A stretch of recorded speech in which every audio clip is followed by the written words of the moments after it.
Binaha ang ilang bahagi ng Sorsogon dahil sa malakas na ulan kahapon. Dahil po sa baha, nahirapang makauwi ang maraming estudyante ng Matnog National High School kahapon. Ang ilan sa kanila tinawid ang baha para lang makauwi. Apektado rin ang biyahe ng mga motorista. Para matulungan ng mga stranded, ginamit ng mga otoridad ang rescue vehicle. Dahil naman sa malalakas na alon, kanselado ang biyahe ng mga bangka mula Sorsogon papuntang Berry at Capul Island sa Samar.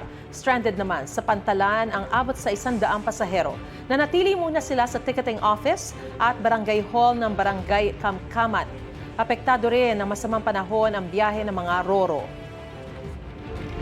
Dahil sa malakas na ulan na dulot ng shear line sa Visayas, pinagbawalan ang pangingisda sa Boracay sa Malay Aklan. Delikado kasi sa maliliit na bangka ang malalakas na alon ayon sa lokal na pamahalaan. Ipinagbawal din ang pagligo sa dagat at ilang water sports activities sa Boracay. Para may maibenta, nangongolekta na lang ng shellfish ang ilan sa mga apektadong mangingisda.